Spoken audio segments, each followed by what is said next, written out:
এবং সাথে যারা আছেন রোহিংয়ের মাধ্যমে খেলা শুরু হয়ে গেল। সোহেলকে প্রিয় প্লেয়ারের উদ্দেশ্যে আসনাথ দীর্ঘদিন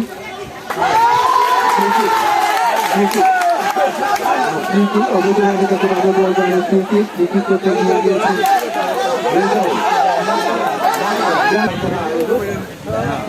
স্পেশালি ক্রিকেট গোলমুখে করেছিলেন। সেখান থেকে আস্তা থেকে দলীয় অধিনায়ক এবং গোলরক্ষক দীপুর বিশ্বস্ত দশটা নাই বলটি তুলে দিলেন এবং এই মুহূর্তে কোনো ডিফল্ট হল না। খুব ভালো কিপিং করছেন করেছেন গোলমুখে আসাদ পিয়াস এবং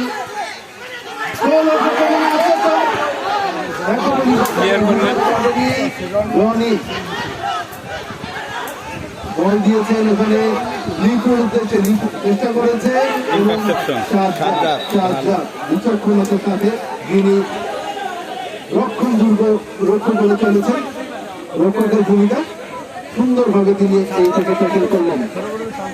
হচ্ছে এগিয়ে গেলেন সাজ্জাদ।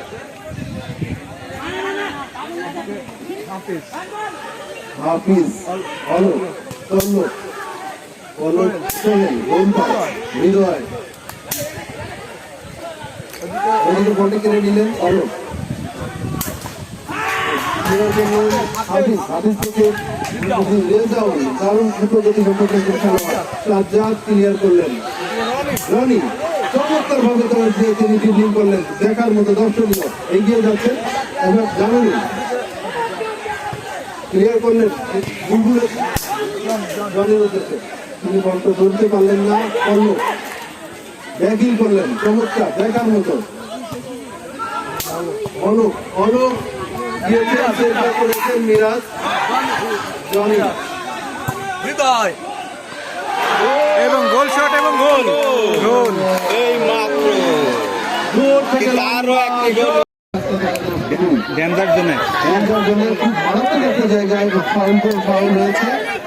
সাধারণত আমরা এখান থেকে যদি দেখি নেইমার মেসি তারা গোল করে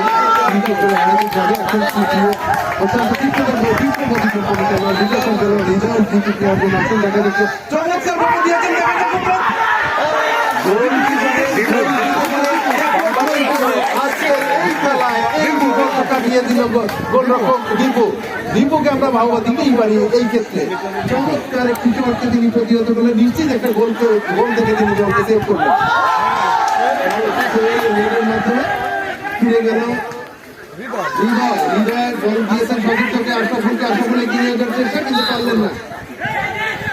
থ্রোয়িং এর মাধ্যমে থ্রোয়িং করতে এগিয়ে যাচ্ছে তারেক থ্রোয়িং করার জন্য চলে গিয়েছে। গোল মুখে থ্রো করলেন তারেক থেকে, আবার প্রান্ত ভাজন করলেন চমৎকার। কর্ণককে কাটানোর চেষ্টা করছে স্বাধীনতা দিয়েছেন অলোক থেকে আবার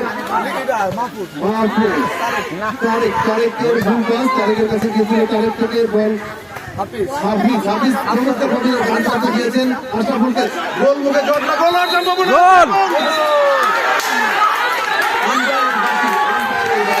পরিচালনা করছেন ইয়ার কারণে তারেক গোল ক্লিয়ার করলেন, খাদিজ থেকে দিয়েছেন হাফিজ থেকে ডান প্রান্তে দিয়ে আক্রমণের চেষ্টা আশরাফুল। জামিরুল পারলেন না, সাদ্দাম ক্লিয়ার করলেন। সাদ্দাম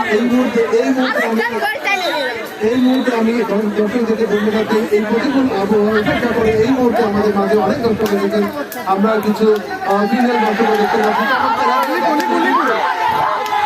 ক্লিয়ার করলেন অলোক লম্বা দীর্ঘদিন খেলে খেলোয়াড় অলোক ক্লিয়ার করলেন।